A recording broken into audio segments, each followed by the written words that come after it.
नमस्कार, मैं हूं गोविंद पंत राजू और आप देख रहे हैं हमारा कार्यक्रम आपकी बात।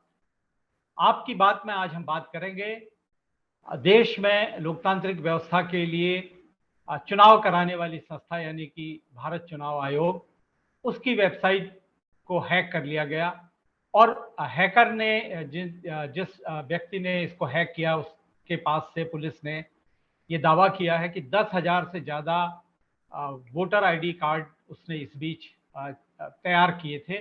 वो 10,000 से ज़्यादा वोटर आईडी कार्ड बरामद हुए हैं। साथ ही साथ इसमें उसके खाते से 60 लाख रुपए की भी बरामदगी हुई है। उसका खाता सील कर दिया गया है। कहा यह जा रहा है कि ये एक बड़ा गिरोह था। इसमें निर्वाचन आयोग का भी एक जो डाटा एंट्री ऑपरेटर था उसको भी हिरासत में लिए जाने की बात है और शायद उसी के जरिए ये जो सहारनपुर तक हैकर तक की जानकारियां पहुंची और उसी के जरिए साइट को हैक करने में मदद मिली। इस तरह की जानकारियां हैं। विपुल सैनी नाम का ये नौजवान, इसने सहारनपुर की ही एक यूनिवर्सिटी से बीबीए की डिग्री ली थी, बीसीए की डिग्री ली थी और ये अपनी स्कूली दिनों में ही इसको कंप्यूटर का बादशाह कहा जाता था। ये बड़ी से बड़ी समस्याओं को चुटकी में हल कर देता था। अब जब पुलिस ने इसको गिरफ्तार किया है तो इसका कहना यह है कि मध्य प्रदेश में हरदा नामक जगह से अरमान मलिक नाम का एक व्यक्ति उसको इस काम के लिए कहता था और उसके आदेश के हिसाब से वो जिनके बताता था उनके वोटर आईडी तैयार करना मेरा काम था और मैं ये तैयार सुबह मुझे जानकारी मिलती थी, शाम तक मैं तैयार कर देता था और हर वोटर आईडी के लिए मुझे 100 से 200 रुपए दिए जाते थे। ये जानकारी कितनी सही है इसकी जांच होगी और क्योंकि ये मामला चुनाव आयोग से जुड़ा है, चुनाव आयोग पर देश के तमाम राज्यों और केंद्र के चुनाव की जिम्मेदारी है और चुनाव अभी बहुत से राज्यों में अभी होने बाकी हैं, अभी बहुत जल्दी चुनाव होने हैं। ऐसे में ये जो घटना है इसने एक तरह से बहुत सारे लोगों को चिंता में डाल दिया है, बहुत सारे लोगों को परेशान कर दिया है कि अगर इस तरह की घटना किसी राजनीतिक दल के इशारे पर हुई है तो भी ये बहुत गंभीर बात है और अगर हैकर्स इस तरह का काम कर रहे हैं तो ये भी अपने आप में बहुत खतरनाक बात है, क्योंकि चुनाव आयोग ने 2 साल पहले ये दावा किया था कि उनकी वेबसाइट को हैक नहीं किया जा सकता, हैकर हैक नहीं कर सकते। उन्होंने कहा था कि हमने साइबर खतरे से बचने के लिए सुरक्षा अधिकारियों की नियुक्ति की है। तमाम राज्यों में भी ऐसे सुरक्षा अधिकारी नियुक्त किए गए थे और थर्ड पार्टी सिक्योरिटी ऑडिट की भी व्यवस्था की गई थी साइबर खतरे से बचने के लिए। साथ ही साथ आयोग ने जो उनकी जो वेबसाइट का जो एड्रेस होता है, एड्रेस के डोमेन नेम की जो शुरुआत में लगता है HTTP, उसके बजाय HTTPS यानी कि ज़्यादा सुरक्षित जो अपना डोमेन नेम है वो उन्होंने बनवाया था, लेकिन उसके बावजूद ये सेंध लग गई। और अभी जिस तरह की जानकारी सामने आ रही है उसमें ये पता लग रहा है कि कुछ अधिकारियों को अपने जो वो अपने अकाउंट्स जब खोलते थे चुनाव आयोग के तो उनको इस तरह का संदेह हुआ कि कुछ गड़बड़ है, लेकिन बहुत सारे लोग उसको सामान्य बात समझते थे। लेकिन जब आपस में कुछ अधिकारियों की बात हुई तो ये पता लगा कि ये सबके साथ हो रहा है। उसके बाद जो उनका साइबर सिक्योरिटी सेल है वो सक्रिय हुआ और उसके बाद उसी की निशानदेही में जो जानकारी है वो सहारनपुर तक पहुंची और सहारनपुर के नुकुड़ कस्बे में एक कंप्यूटर ऑपरेटर के पास तक पहुंची और वहां से ये गिरफ्तारियां हुई हैं। तो भले ही ये अभी एक छोटी घटना दिख रही है, लेकिन हमारी लोकतांत्रिक व्यवस्था के लिए ये बहुत बड़ी एक तरह की चुनौती है। चुनाव आयोग को अगर इस तरह से फर्जी जो नामांकन जो फर्जी आई कार्ड बनाने अगर इतना आसान होगा तो मुझे लगता है कि जो हम एक स्वतंत्र और निष्पक्ष चुनाव की बात करते हैं वो होना बड़ा मुश्किल होगा। क्या इसके खतरे हैं, क्या इससे चिंताएं पैदा होती हैं, क्या इससे और सवाल पैदा होते हैं और किस तरह हम अपनी जो व्यवस्था है उसको आगे और सुरक्षित कर सकते हैं, इन तमाम मुद्दों पर बात करने के लिए आज हमारे साथ मौजूद हैं वरिष्ठ पत्रकार शरद प्रधान, पूर्व न्यायाधीश और राज्यपाल के सलाहकार रह चुके चंद्रभूषण पांडे जी और जो पूर्व नौकरशाह और उत्तर प्रदेश में जो अफसरशाही है उसके भ्रष्टाचार के खिलाफ लंबी लड़ाई लड़ने वाले विजय शंकर पांडे जी और इलेक्शन वॉच और एडीआर के कर्ता धर्ता उत्तर प्रदेश में संजय सिंह। आप सभी का इस कार्यक्रम में स्वागत है। बात की शुरुआत मैं सबसे पहले पांडे जी आपसे करना चाहता हूं, सीवी पांडे जी। ये जो घटना हुई है, इस घटना को आप जो हमारी चुनाव की जो प्रक्रिया है उसके लिए किस तरह के खतरे के तौर पर देखते हैं? ये तो एक बहुत गंभीर मामला है। और देखिए, इलेक्शन में जो सबसे बड़ी इलेक्शन की बात होती है उसमें तो ट्रांसपेरेंसी होनी चाहिए, सिक्रेसी होनी चाहिए, और खास करके उसमें किसी प्रकार के किसी को डाउट नहीं होना। देखिए, और खास करके ये बात जो आज आपने कहा, एक बड़े चौंकाने वाली बात है। और उस संदर्भ में अगर आप देखें कि पहले लोग सभी ने कहा था कि ईवीएम मशीन में घोटाला होता है, और एक बड़ा ये कोई साबित कर पाए लोग या नहीं साबित कर पाए, लेकिन ईवीएम घोटाले की मामले को आज तक भी लोग भूले नहीं है। और हमेशा उनके दिमाग में रहता है कि ईवीएम का घोटाला चुनाव में हुआ है और हो रहा है। लेकिन अब ये बात अलग है कि उसको आप किसी भी हाई सुप्रीम कोर्ट से या किसी पार्लियामेंट से कहीं इस बात पर मोहर नहीं लगाई है कि ईवीएम का घोटाला, तो इसलिए ये मामला बच रहा है। अब उस कंटेक्स्ट में आप देखें तो अब ये दूसरा घोटाला अगर काटो का वोटर लिस्ट का, तो हमारे यहाँ तो वोटर लिस्ट के फर्जी वोटर लिस्ट का पहले जब कार्ड नहीं बनते थे तो फर्जी लोकल लेवल में बनते थे, तो लोगों ने फर्जी वोट डालते थे। उसको खत्म करने के लिए बहुत सारे प्रोसेस शुरू हुए, जिसमें कि एक सेंट्रलाइज ये वोटर लिस्ट बनाए बन के आने लगा। वो बन के आता है उनके वोटर लिस्ट में, वहां से बन के आता है कमीशन से, और वो लगता है कि वो किसी का फर्जी नहीं हुआ।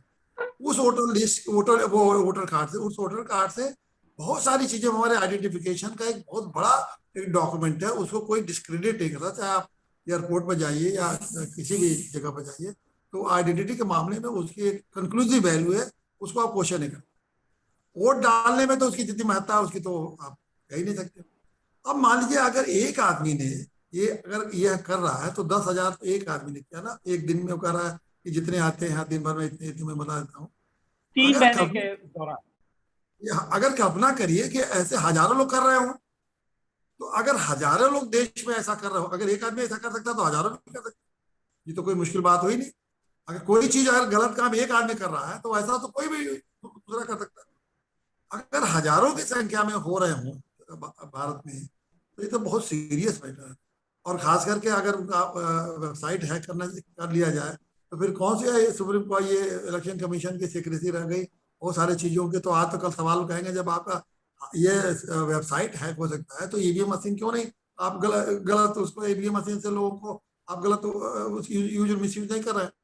तो एक गंभीर मामला है, और इसको प्रॉपरली सीबीआई से या किसी से इसको खत्म ये जांच करना चाहिए।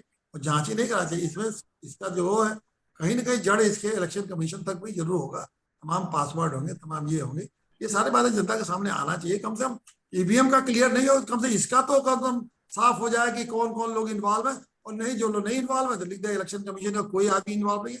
क्योंकि इसमें शायद एक इलेक्शन कमीशन का भी कोई एम्प्लॉय पकड़ा गया है, तो अगर वो पकड़ा गया तो जनता के सामने हर चीज बिल्कुल साफ आ जाए। नहीं तो इस इलेक्शन प्रोसेस में फिर एक बार बहुत बड़ा लोगों को संदेह होगा, जो कि भारत के लोकतंत्र के लिए बिल्कुल ठीक है। बिल्कुल सही बात है। हालांकि इलेक्शन कमीशन की ही जो उनकी सुरक्षा अधिकारी हैं, जो उनका साइबर सेल डिपार्टमेंट है, उसकी सक्रियता की वजह से ही इस मामले का खुलासा हो सका है।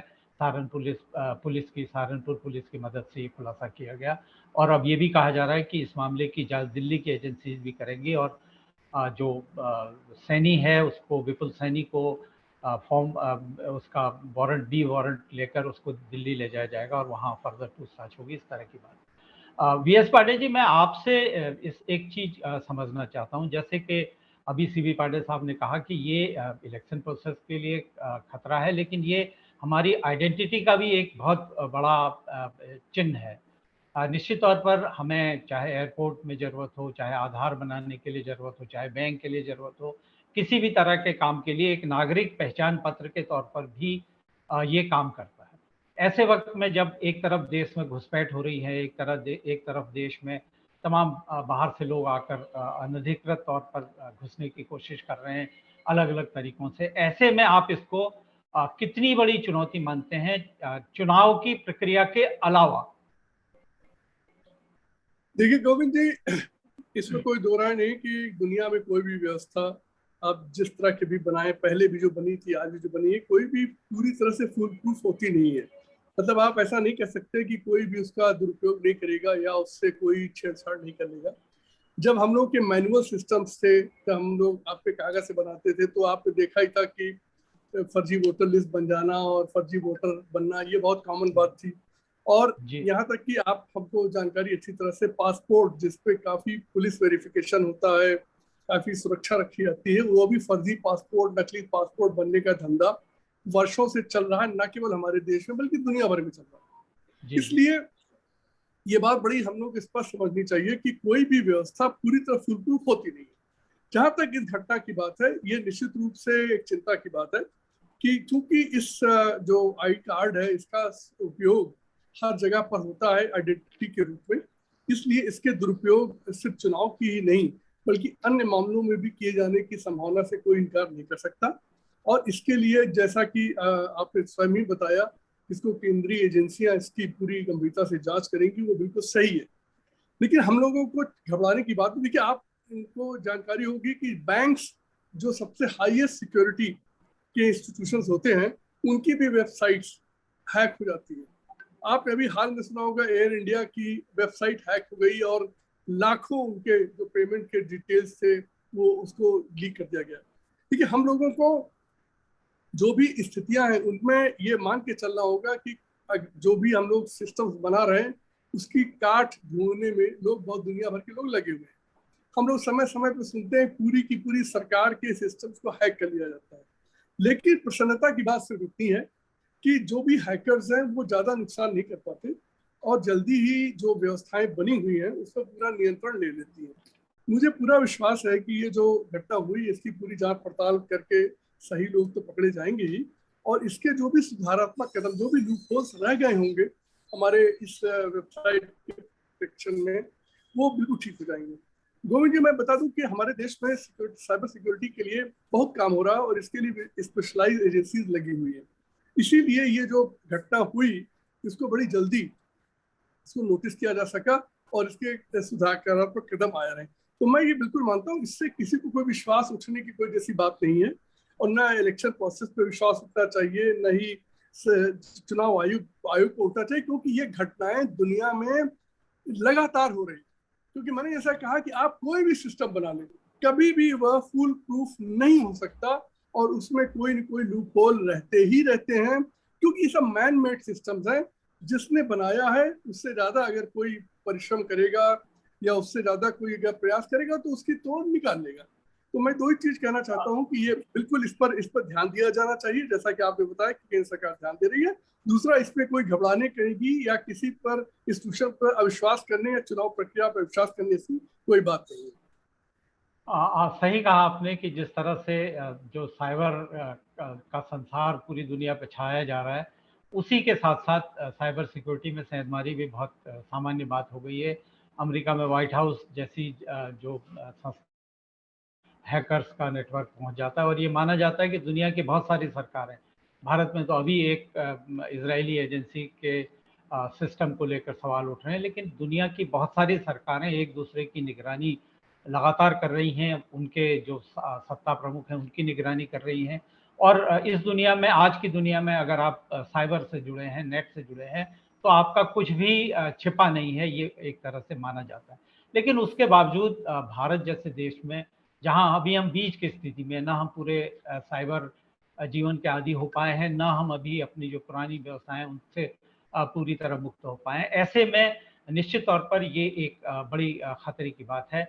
संजय जी, मैं आपसे ये समझना चाहता हूं कि अब जो ये इस घटना के बाद, क्योंकि आपकी संस्था पूरी तरह से चुनाव सुधारों और चुनाव को निष्पक्ष और स्वतंत्र चुनाव हों, इसके लिए लोकतंत्र को मजबूत करने की कोशिशों में जुटी है, ऐसे में अब आपकी आगे इसमें क्या भूमिका होने वाली है? आप इस घटना को किस रूप में देखते हैं? मैं जहां तक इस पूरी सी घटना को लेके अभी पांडे सर ने जो बात रखी और उनकी बात से काफी कुछ चीजें जो निकल रही हैं वो निश्चित तौर से, क्योंकि गुंजाइश हर जगह ये संभावनाएं बनी रहती हैं, क्योंकि एक तरफ टेक्नोलॉजी में सब बेहतर करने का जो प्रयास होता है, लेकिन उसके विपरीत कुछ लोग ऐसे हैं कि जो हर चीज में कुछ, जिसको कहा जाए कि कुछ सेंधमारी के लिए हमेशा तैयार रहते हैं, और जिसको हम डिस्ट्रक्टिव माइंड कहेंगे। तो ये जो एक डिस्ट्रक्टिव माइंड लोगों की जो सोच है, और मैं तो ये देख रहा हूं कि पूरी दुनिया में जिस तरह से टेक्नोलॉजी बढ़ रही है उसी तरह से लोग उसके हैकर्स भी बढ़ रहे हैं। फिलहाल आपने जो मुझसे पूछा, मैं एडीआर के एक जिम्मेदार कार्यकर्ता होने के नाते और यूपी के प्रमुख होने के नाते मुझे जो लग रहा है वो ये लग रहा है कि इस घटना से एक चीज और सामने आती है जिस पे हमें गौर करना चाहिए। यद्यपि भारतीय निर्वाचन आयोग हम सबके लिए बड़ा सम्मानीय इंस्टीट्यूट है और हम सब उसका बहुत सम्मान करते हैं, लेकिन जिस तरह से पिछले दिनों इंस्टीट्यूट ये कहता, ये जो हमारी सबसे बड़ी संवैधानिक इकाई है चुनाव आयोग, जिसपे मेरे जैसे करोड़ों लोगों की आस्था टिकी हुई है, मैंने आज तक कभी भी कोई मुझसे कहता है कि चुनाव आयोग में जब कोई राज्य में सरकारें हारती हैं तो सबसे पहले कहा जाता है कि निश्चित तौर से ईवीएम का ये होगा। मैं इन सब चीजों को हमेशा नकारता हूं और आज भी नकार रहा हूं कि इस तरह की जो बातें हैं सिर्फ एक तरह से रूमर हो सकते हैं, लेकिन कभी कुछ चीजें ऐसी नहीं है। मैं इस घटना के बाद से, मैं सौभाग्य से आज इस घटना पे कुछ पढ़ रहा था, तभी तक आपका फोन आया।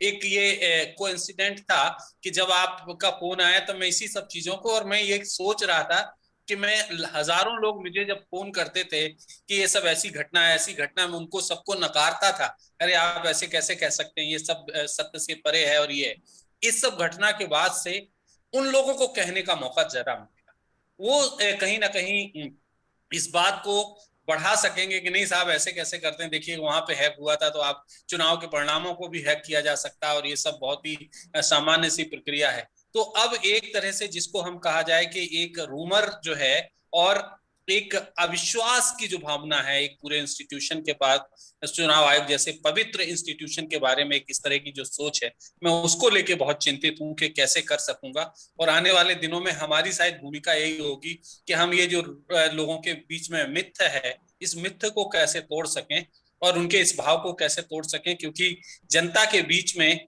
अगर लोगों का जब विश्वास हटता है तो निश्चित तौर से फिर हम सब जानते हैं कि इतिहास इस बात का गवाह है कि फिर एक लोग दूसरे रास्ते में निकल जाते हैं, और वो जो दूसरा रास्ता है वो बहुत ही खराब होता है। इसलिए हम ये मानते हैं कि ये विश्वास बनाए रखना हम, और मैं तो धन्यवाद देना चाहूंगा राजू साहब आपके पूरे टीम को, और आपने जिस तरह का एक समृद्ध पैनल आज जुटाया है, जो इस देश के, उत्तर प्रदेश में भले ही रहते हैं लेकिन इस देश के बहुत ही प्रतिष्ठित लोगों का एक पैनल है। हम आप सबसे भी गुजारिश करेंगे कि इस तरह की बातों को, जिस तरह से पांडे सर ने अपनी बात में सकारात्मकता के साथ रखा, मैं भी ये रखना चाहता हूँ कि इस तरह के मित्र टूटना चाहिए। कुछ एक इस तरह की कोई इंसिडेंट हो सकता है, कुछ घटनाएं हो सकती हैं, लेकिन एक घटना से हम पूरे सिस्टम के ऊपर सवाल ना उठाएं। इसको लेके ही हम लोग आगे चल के फोकस करेंगे और इस व्यवस्था को बनाए रखें। धन्यवाद। बिल्कुल सही सही बात है, ऐसा प्रयास होना चाहिए क्योंकि संस्थाओं की जो प्रामाणिकता है वो बहुत मुश्किल से स्थापित होती है। लेकिन अगर ये घटना हुई है तो बिल्कुल इस बात से कोई इनकार नहीं कर सकता कि सवाल उठेंगे, और राजनीतिक दल इस तरह के सवाल उठाएंगे। सरकार को और ख़ास तौर पर निर्वाचन आयोग को भी कटघरे में खड़ा किया जाएगा। सरज जी, आप किस रूप में देखते हैं इस पूरे घटनाक्रम को?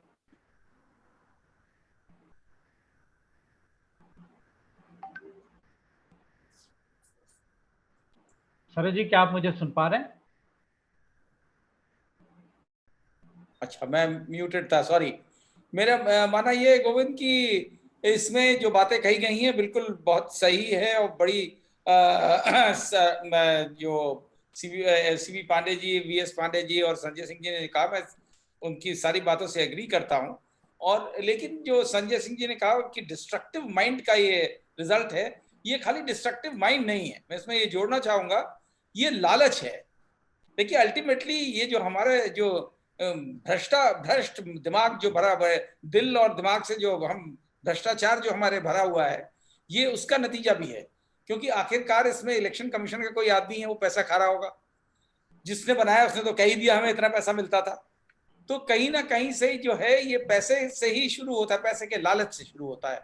वो ठीक है, डिस्ट्रक्टिव माइंड तो इसलिए है कि वो हैकिंग जितने करते हैं वो सब डिस्ट्रक्टिव माइंड के लोग होते हैं, लेकिन लालच जो है और वो हमारे यहाँ इतना कूट कूट के भरा हुआ है कि उसमें कोई सोच नहीं, चाहे वो किसी भी तरीके की मोरालिटी जो है, धर्म हो, कुछ हो, वो पैसे का लालच बड़ी बुरी चीज है।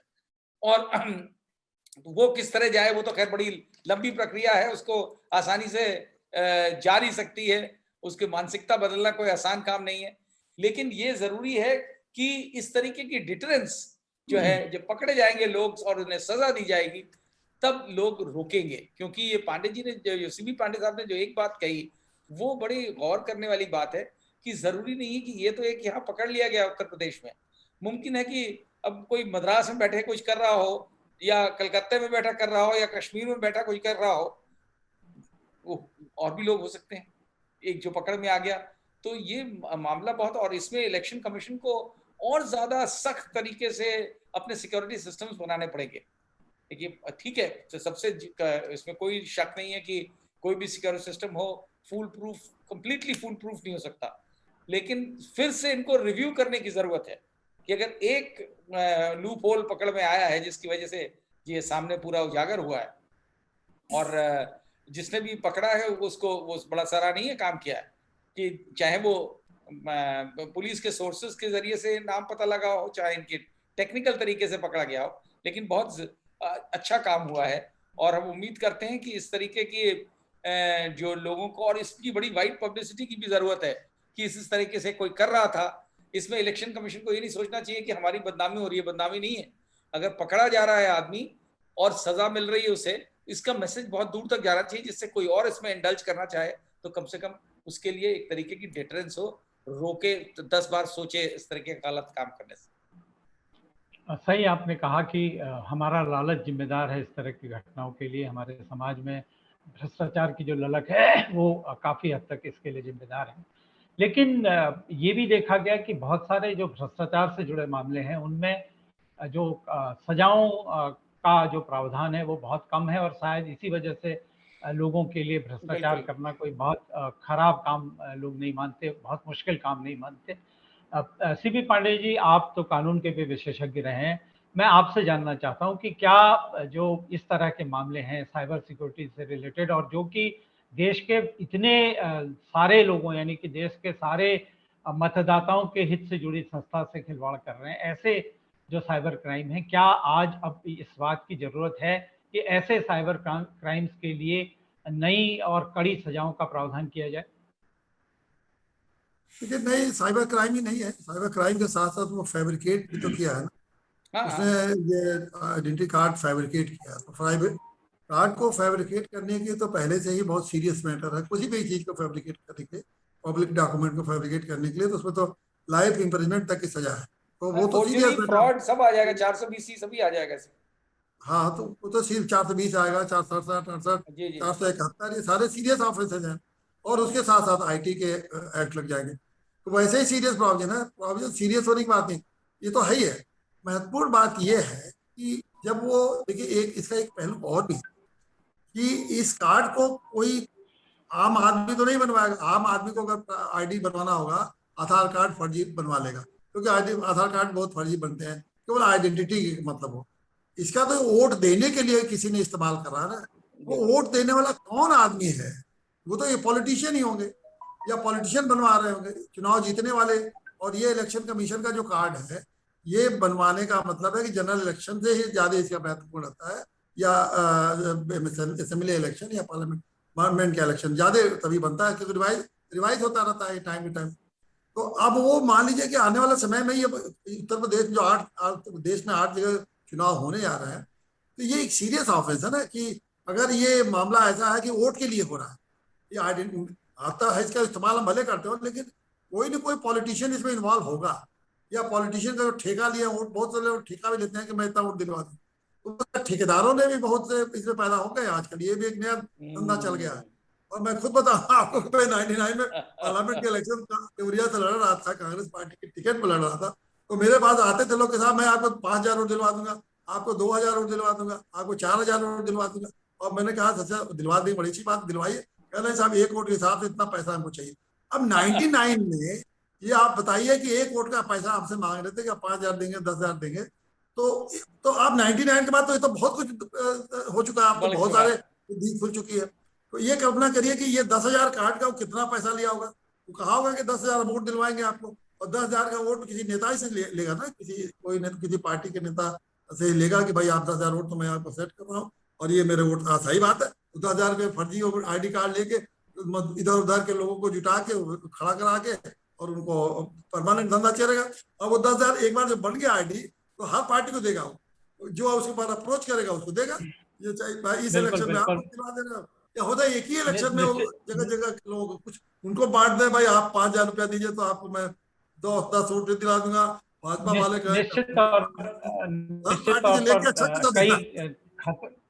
कई खतरों का इसके साथ संभावनाएं दिखाई देती हैं। चुनाव की प्रक्रिया को फूल प्रूफ बनाने के लिए चुनाव आयोग को भी इस घटना के बाद अपना पूरा व्यवस्थाओं को ठीक करना पड़ेगा। BS पांडे साहब, मैं आपसे एक चीज़ जानना चाहता हूं। जैसे CB पांडे साहब ने भी कहा कि साइबर क्राइम बहुत सामान्य सी घटना हो गई है। अभी उत्तर प्रदेश के DGP का एक बयान आया था जिसमें उन्होंने कहा था कि उत्तर प्रदेश की पुलिस जो है वो ज़्यादातर मामलों में साइबर क्राइम के मामलों में उसके पास विशेषज्ञता नहीं है, वो चीज़ों को समझ भी नहीं पाती। हालांकि STF और उत्तर प्रदेश में कुछ संस्थाएं ऐसी हैं जो इस तरह का काम कर रही हैं। क्या आपको इस बात की ज़रूरत महसूस होती है कि साइबर क्राइम को रोकने के लिए पुलिस और उस बाकी जिम्मेदार महकमों में विशेषज्ञों की संख्या बढ़ाने का प्रयास किया जाना चाहिए? देखिए गोविंद जी, बिल्कुल सही बात है कि हम लोग अभी साइबर क्राइम से पूरी तरह से लड़ पाने और उसको पूरी तरह से उसका सुपरविजन कर पाने में कम से कम यूपी में अभी उतनी व्यवस्थाएं नहीं है। देखिए, जो भी मेरी जानकारी है उसके अनुसार देश में इस तरह की जो संस्था काम करती है उसके पास वास्तव में विशेषज्ञों की बहुत बड़ी फौज है। और लेकिन वो छोटे क्राइम या इस किसी प्रदेश में घटित होने वाले क्राइम पे ज़्यादा ध्यान नहीं दे सकती। उनका काम है बड़े बड़े देश के बड़े बड़े इंस्टीट्यूशंस पर होने वाले साइबर अटैक्स उनको देखना, सिस्टम्स पर होने वाले साइबर अटैक्स को देखना। तो उसके लिए तो उनकी तैयारी है। लेकिन जो नॉर्मल अपराध जिससे नागरिक व्यक्तिगत रूप से भी प्रभावित हो जाते हैं या इस तरह के काम जो प्रदेश सरकार के जो इस सिस्टम्स हैं उनको देखने के लिए प्रदेश को निश्चित रूप से अपना सिस्टम बनाना होगा। आप इस तरह देखिए कि उत्तर प्रदेश एक 6वां सबसे बड़ा विश्व का देश है और उसके यहाँ उसकी आबादी 24-25 करोड़ है। तो इसको अपने नागरिकों के लिए जो वहाँ रहते हैं उनकी सुरक्षा के लिए, साइबर अटैक से सुरक्षा के लिए, उनके बचाव के लिए एक बहुत सशक्त ऐसा सिस्टम बनाना चाहिए जिससे कि बिना किसी की मदद मांगे हुए वो तुरंत तात्कालिक रूप से इन चीज़ों को रिजॉल्व कर सके। इस दृष्टि से जो भी उनका बयान आया मैं उससे बिल्कुल सहमत हूँ कि उत्तर प्रदेश को तत्काल इस पर काम करने की जरूरत है और इसके बारे में बड़े रिकमेंडेशन दिए जा चुके हैं।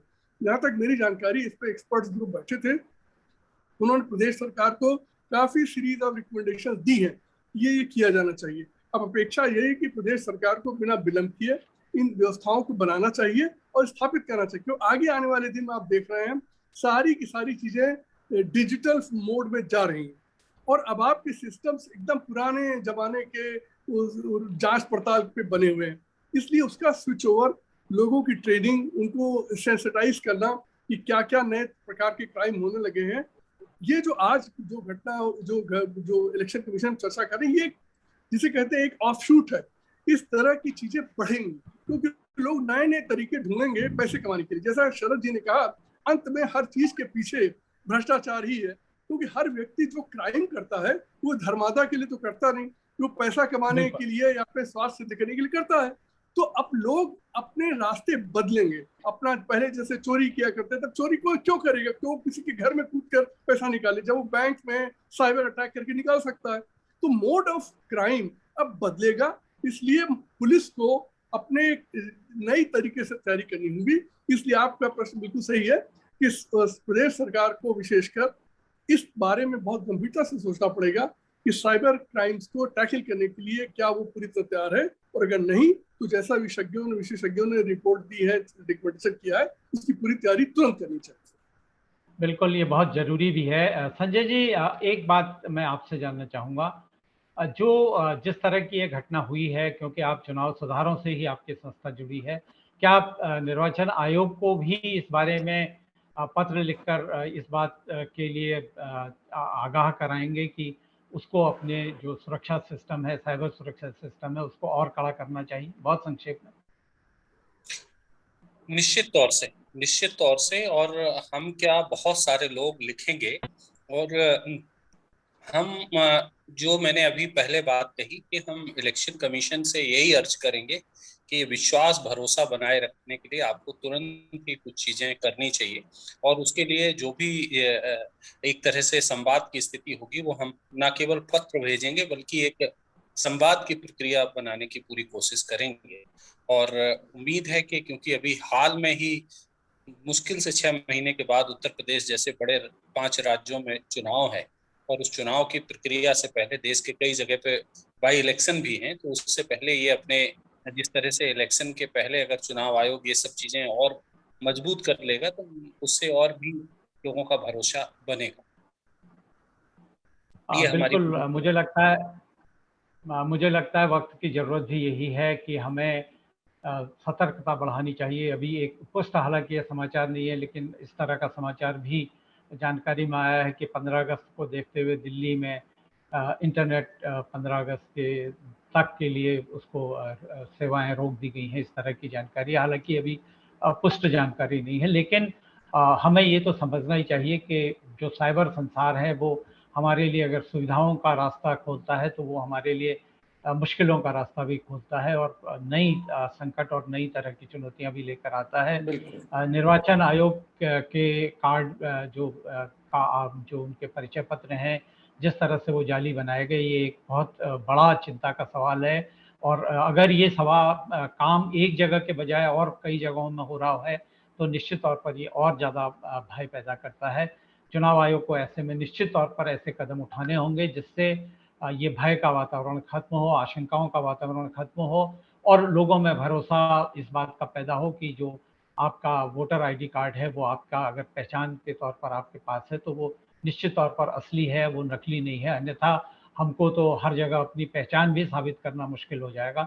ये खतरा निश्चित तौर पर है और चुनाव आयोग को अब दरकार इस बात की है कि वो अपने सुरक्षा को मजबूत करे और इस बात से लोगों को, देश के नागरिकों को भी अवगत कराए, उनका भरोसा भी जीतने का प्रयास करे। इसी उम्मीद के साथ हम आपकी बात को आज यहीं पर समाप्त कर रहे हैं। हम अपने तमाम जो हमारे आमंत्रित वक्ता थे सभी का आभार प्रकट करते हैं, सभी का धन्यवाद। और हम अपने दर्शकों से एक बार अनुरोध करते हैं कि वो आपकी बात को सब्सक्राइब करें, लाइक करें, शेयर करें और अपने सुझाव, अपनी टिप्पणियों से हमको अवगत कराते रहें ताकि हम ज़्यादा बेहतर तरीके से एक निष्पक्ष और स्वतंत्र पत्रकारिता को आगे बढ़ाने की जो कोशिश कर रहे हैं, जो प्रयास कर रहे हैं, वो सफल हो सके। आप सबका आभार, धन्यवाद, नमस्कार। नमस्कार। नमस्कार सर।